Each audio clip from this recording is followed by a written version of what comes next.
শুভ সকাল সকলকে, বাঙালির বেড়ানো ইউটিউব চ্যানেলে আপনাদের সকলকে স্বাগত। বড়দিনের সকালে আমরা বেরিয়ে পড়েছি ছোট ট্যুরে, ডে ট্যুরে। আজকে সকাল 8টা নাগাদ আমরা বেরোচ্ছি, 3টে ফ্যামিলি আমরা বেরোবো। আজকে আমরা যাব বাঁকুড়ার খাতড়ার কাছে বর্দি পাহাড়ে। আমার কলিগ আমরা সবাই। তো এই যে এখানে দুটো গাড়ি দাঁড়িয়ে আছে, এটা টাকশালের কাছেই শালবনিতে। গত ভিডিওতে যেটা আপনাদের দেখিয়েছিলাম যে আমরা শালবনি থেকে একদিনের ট্যুরে আমরা সিজুয়া হয়ে পিরাকাটা হয়ে ঘুরেছিলাম। সিজুয়া থেকে আমরা বাম দিকে ঘুরে গেছিলাম। আজকে আমরা ডান দিকে মোড় নেবো এবং ডান দিকে মোড় নিয়ে এই রাস্তাতেই আমরা যাব, গিয়ে পৌঁছাবো বাঁকুড়ার খাতড়া এবং সেখান থেকে বর্দি পাহাড়। সিজুয়া থেকে আমরা ডান দিকে এগিয়ে চলেছি গোয়ালতোড়ের দিকে। এইসব নামগুলো হয়তো আপনারা শোনেননি, এগুলো নতুন মনে হবে। এটা পশ্চিম মেদিনীপুরের বিভিন্ন জায়গার নাম বলছি আমি, জঙ্গলমহলের। তো এখানে রাস্তার চারিপাশে সৌন্দর্য অসাধারণ। আর এখান থেকে আমাদের গোয়ালতোড় যেতে সময় লাগবে আরও হয়তো 10-15 মিনিট। ওখানে গিয়ে আমরা একটা ব্রেক নেব, ওখানে কিছু ব্রেকফাস্ট করব। যদিও স্থানীয় ব্রেকফাস্ট সেরকম কিছু যে ভালো পাওয়া যাবে তা নয়, তবুও ঠিক আছে যা পাওয়া যায়। দাঁড়িয়ে পড়লাম গোয়ালতোড়ের এখানে। এই যে এটা গোয়ালতোড়, এখানে আমার গাড়ি, সবাই নেমেছি আমরা। আর এখানে একটা ছোট মিষ্টির দোকান মতো আছে, এখানেই আমরা পুরি খাবো। আমাদের সব পরিবার, বাবু, টনি, শান্তি, এই দুই বৌদি। এখানে আমরা চপ খাবো, আর এখানকার লোকাল যে মিষ্টি সেগুলো একটু আপনারা দেখায়। এটা একটা মিষ্টি,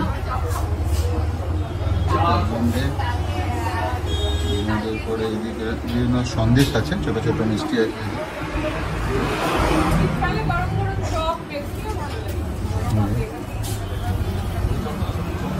অনেক রকম মিষ্টি আছে এখানে, কালাকাঁদ, লাড্ডু সবই।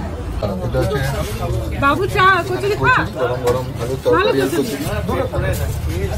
আচ্ছা, আর এই যে মুড়ি চপ, এটা এখানে এই যে টুইঙ্কেল, এটা টুইঙ্কেল। এই একটা মাটির বাড়ি, দেখুন কত সুন্দর এই জায়গাটা। মাটির 3তলা বাড়ি প্রায়। কাঁচা শালপাতায় সব কিছু এখানে দেওয়া হয়। এই যে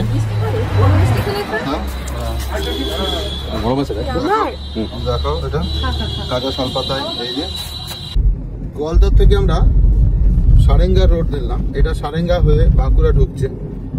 আর আমরা এই পথেই যাব। এই রাস্তাটা দেখুন অসাধারণ সুন্দর, চারিদিকে শাল গাছ। আমার ভিডিওতে প্রায় সব জায়গাতেই এরকম রাস্তা বা রোড সাইড এরকম ফরেস্ট দেখতে পাবেন। এটা একটা ফরেস্ট, তো জঙ্গলমহলে সব জায়গাতেই এরকম রাস্তা পাবেন। তো সারেঙ্গা প্রায় আমরা কাছাকাছি চলে এলাম। সারেঙ্গা থেকে এই জঙ্গল পেরিয়ে আমরা এগিয়ে চলেছি। এই যে 7 কিলোমিটার মধ্যে সারেঙ্গা। চলে এলাম সারেঙ্গার মোড়ে। এখানে আমরা দাঁড়িয়ে একটুখানি চা খাই। লোকাল দোকানে যেরকম হয় চা, সিঙ্গারা এরকম পাওয়া যায়, লুচি। এই দেখুন ছোটো ছোটো লুচি ভেজে রাখা আছে, তারপরে সিঙ্গারা হচ্ছে, চা হচ্ছে আমাদের। কেউ বিনা চিনি, কেউ চিনি, সব চা খাবে। আর তারপর এখান থেকে আমরা এগিয়ে যাব। তো এইসব লোকাল দোকানগুলো আমার দেখতে খুব ভালো লাগে। আমি এসব জায়গায় ঘুরে বেড়াই, সব জায়গায় ছোট ছোট গ্রাম, ছোট ছোট জায়গা, ছোট ছোট মফস্বল শহর, এইসব জায়গাগুলো আমার দারুণ লাগে। আর এইটা হচ্ছে লোকাল চা খাওয়া হয়ে গেলাম। এখানে চা খুব ভালো খেলাম, খুব সুন্দর চা দিয়েছে। দাদা বলছে যে এখানকার যে দুধটা সেটা হচ্ছে, দুধের নাম হচ্ছে কংসাবতী। তো এইসব চা খেয়ে 6 টাকা করে চা, কত সস্তা। এখানে চা খেয়ে নিলাম, তারপর এগিয়ে যাবো আমরা এখান থেকে। এই যে সোজা রাস্তা, আমরা গাড়িতে এখনো বসে আছি। এই যে আমার সাথে কারা কারা আছে দেখুন, আছে রবিরঞ্জন, ওদিকে টনি, এদিকে বাবু। কেমন লাগছে বাবু বলো? ভালোই লাগছে। ভালো লাগছে। আর টনি কেমন লাগছে? ভালো লাগছে। আচ্ছা, রবিরঞ্জন কেমন লাগছে? খুব ভালো, খুব ভালো লাগছে। সারেঙ্গা থেকে আমরা এগিয়ে চলেছি বাঁকুড়ার রায়পুরের দিকে। তো এই জায়গাটা অসম্ভব সুন্দর, দুদিকে তাল গাছ আর সাজানো একদম রাস্তা। দেখুন ছোট ছোট গ্রাম পড়বে সাইডে, আমরা খুব ধীরে ধীরে যাচ্ছি এই জন্য। তো এইসব রাস্তায় গাড়ি চালাতেও ভালো লাগে। সিমলাপাল থেকে পেরিয়ে রাইট সাইড নিয়ে আমরা একটা লোকাল রাস্তা ধরলাম। রাস্তাটা একটু খারাপ। এই রাস্তা দিয়েই আমরা যাব আজকের গন্তব্য বর্দি পাহাড় ইকো রিসর্টে আগে পৌঁছাবো এবং আশেপাশের জায়গাটা আমরা এক্সপ্লোর করব। এই হচ্ছে বর্দি পাহাড় ইকো রিসর্ট, বাঁকুড়া সারেঙ্গাতে আছে। তো আজকে যেহেতু 25 ডিসেম্বর, তো দেখুন চারিদিকে সুন্দর বেশ গ্রাম্য মেলা বসে গেছে। এইসব দেখতে বেশ ভালোই লাগে আমার। এই ছোট ছোট মেলাগুলো আমরা উপভোগ করি। আর এখানে অনেক রকম জিনিস আছে। আর যেহেতু এখানটা অনেক লোক সমাগম হয়েছে, তো পুলিশি পাহারাও আছে, ভিতরেও আছে বাইরেও আছে। ছোট ছোট বেশ জায়গায়, কোনো জায়গায় হয়তো আখের রস বিক্রি হচ্ছে, কোনো জায়গায় বাদাম ভাজা। আর এই জায়গাটা দেখুন অনেকে এসে নিজের মতো রান্না করে খাচ্ছে, কেউ বাড়ি থেকে এনে খাচ্ছে। একটা পিকনিকের পরিবেশ তৈরি হয়েছে, দারুণ।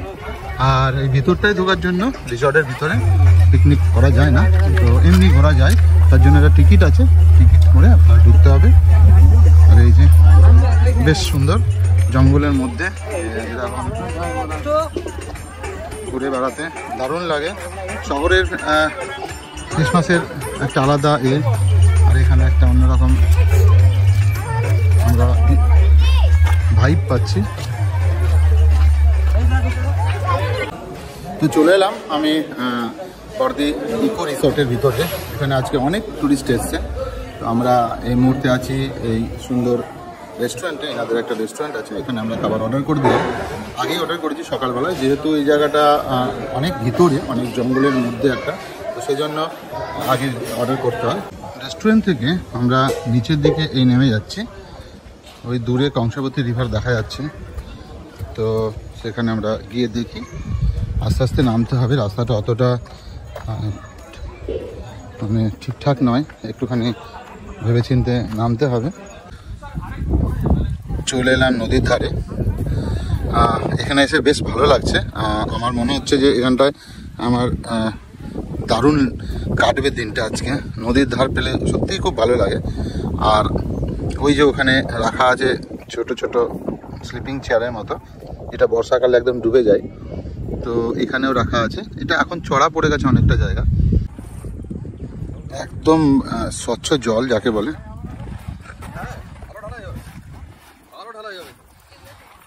ওই যে ওপরটা দেখছেন, এখানটা আমরা যাবো, ওখান থেকেও দাঁড়িয়ে দেখা যায়।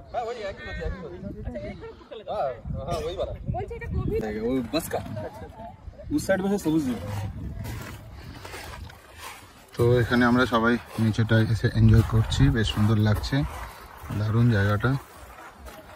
কেমন লাগছে বাবু? ভালোই লাগে এই জায়গাটায় এসে। এক্সপেক্ট করছিলাম না, ভালোই লাগছে, বেশ দারুণ। প্লাস ওয়েদারটাও খুব ভালো আছে। ঠিকঠাক? হ্যাঁ, খুবই ভালো। আচ্ছা,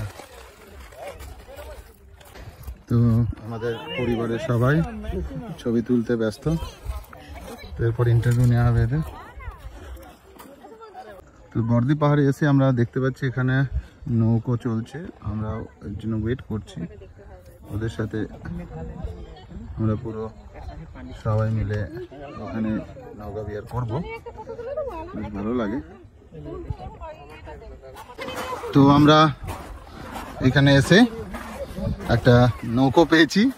এই নৌকোতে আমরা এই সামনেটা একটু ঘুরে আসবো। তো পার হেড 50 টাকা করে বলেছে দাদা।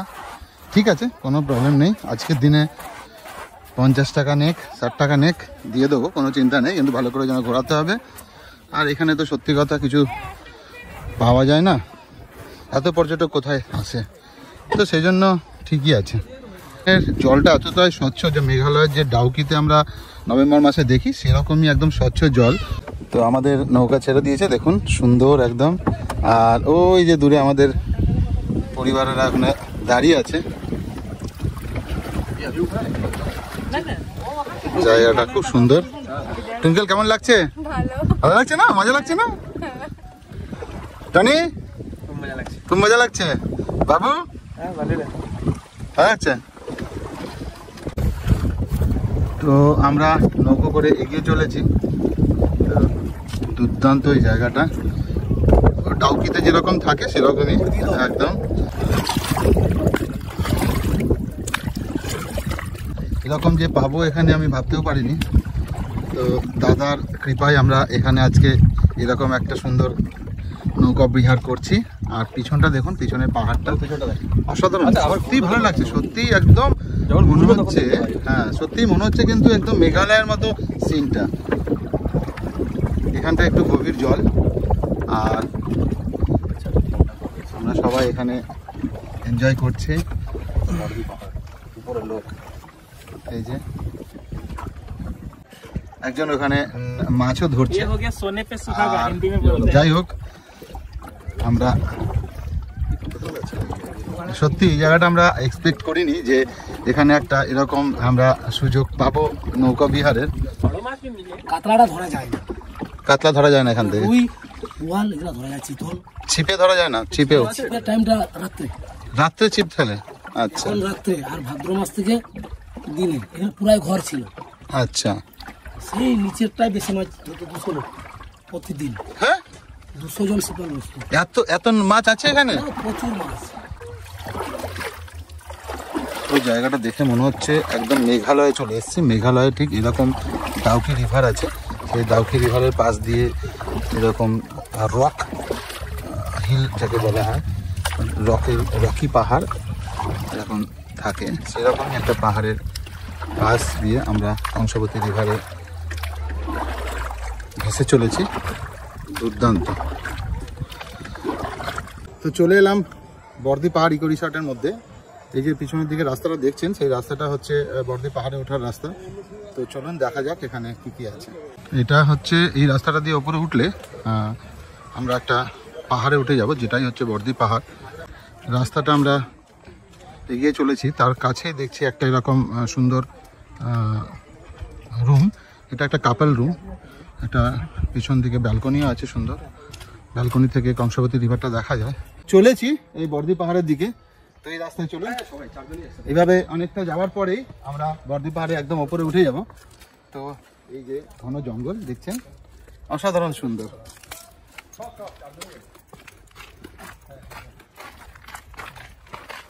দারুণ পরিবেশ এই জায়গাটা, একদম নিস্তব্ধ।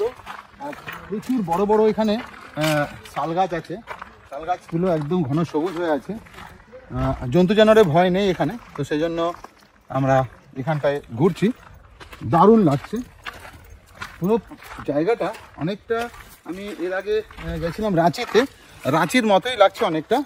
আর রাঁচিতেও এরকম গিয়ে তারপর ঝর্ণা থাকে, এখানে খুব একটা ঝর্ণা দেখতে পাচ্ছি না, কিন্তু বেশ জায়গাটা খুব সুন্দর, দারুণ লাগছে। আর এইদিকে যে নিচের দিকে, এদিকে দেখছেন একটা নদী দূর থেকে, দূরে ওটাও নিচের নদীতে নামার যায়। এই নদীটা হচ্ছে কংসাবতী রিভার। বর্দি পাহাড়ে উপরে উঠে গেলাম, মার্বেল রক দেখছি। ভিউ পয়েন্ট থেকে যেটা আমরা দেখছি সেটা আপনাদের দেখাচ্ছি। দেখুন এই নিচে নদী কংসাবতী রিভার, যেখানে আমরা একটু আগে নৌকা বিহার করলাম। আর ওপরটা এই জঙ্গলে ঘেরা, ওপরটা ঘন জঙ্গল। এখান থেকে আমরা বেশ সুন্দর একটা ভিউ পাচ্ছি পাহাড়ের ওপর থেকে। দেখুন ভিউটা একদম পান্না সবুজ জল, আর এই রক থেকে আমরা নিচে একদম খাড়া নিচে নেমে গেছে, অসাধারণ। যেরকম খাওয়া দাওয়া আলাদা, খাওয়া দাওয়া আলাদা, জলও আলাদা কিনতে হয়। শুধু স্টের জন্য এখানে। আর কত কত বললে? 1800, হ্যাঁ। 2800 আর 3500। আচ্ছা। সিজন অফ সিজনে এবার মানে কম বেশি ওঠানামা করবে। আর এমনি বুকিং নাম্বার বলো। বুকিং নাম্বার হচ্ছে 8101525565। ওকে। কতগুলো রুম আছে? 26টা রুম। 26টা রুম আছে, ঠিক আছে। তো এই যে দেখছেন এখানটা হচ্ছে আপনার, এখানে হচ্ছে পার্কিং প্লেস। আর এখানে পুরো এখানে উপরে যে দেখছেন, ওপরে ওটাও স্টে, তার পাশের রুমটাও স্টে, এবং এদিক দিয়ে আরও উপরের দিকে উঠে গিয়ে স্টে করার জায়গা আছে। এখানেও থাকার জন্য সিঙ্গেল সিঙ্গেল কটেজ করা আছে, এসি কটেজ এগুলো সবই। সামনে সুন্দর ইট দিয়ে রাস্তাও করা আছে। তো আজকে প্রায় সব রুমই ফুল, কারণ আজকে ফেস্টিভ্যাল ডেট। তো 4টে না, টোটাল 5টা এখানে আছে। তো এই হচ্ছে ঘর। প্রত্যেকটা কটেজে 2টো করে রুম আছে, সামনে একটা করে বারান্দা, সুন্দর বারান্দা, বেশ সাজানো গোছানো, একটা অন্য রকমের একটা ভিউ দেখতে পাচ্ছি। তো এগুলো এখানকার একটা বিউটি, দারুণ লাগছে। এটাতে আবার একটা রুম আছে, তো কোনো ধারে 2টো, কোনো ধারে একটা। তো এখানে যদি কেউ পেট নিয়ে আসেন তাহলে আসতে পারেন। আর এই যে জায়গাগুলো, এটা হচ্ছে পুরো ইকো রিসর্টের পুরো জায়গা।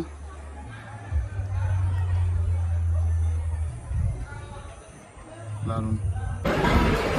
আমাদের খাবার রেডি এখন, ভেজ থালি, দেখুন ভাত, সাদা ভাত, ডাল, এখানে একটা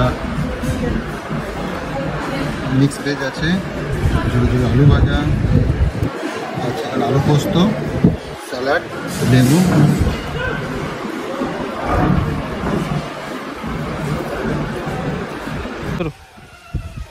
তো আজকে দেখালাম আপনাদের আমরা সারাদিন কি করলাম। এই 25শে ডিসেম্বরে আপনাদের সকলকে ক্রিসমাসের অনেক অনেক শুভেচ্ছা। সামনে আমাদের বছরের শুরু, তো অ্যাডভান্স হ্যাপি নিউ ইয়ার সবাইকে জানালাম। যাক, এই ভিডিওটা এখানেই শেষ করলাম। আশা করি আপনাদের খুব ভালো লাগলো। ভালো লাগলে অবশ্যই লাইক শেয়ার দিয়ে আমাদের সাপোর্ট করবেন, আর চ্যানেলের নতুন নতুন ভিডিও দেখে সাবস্ক্রাইব বাটনটা ক্লিক করে দেবেন। ধন্যবাদ, নমস্কার।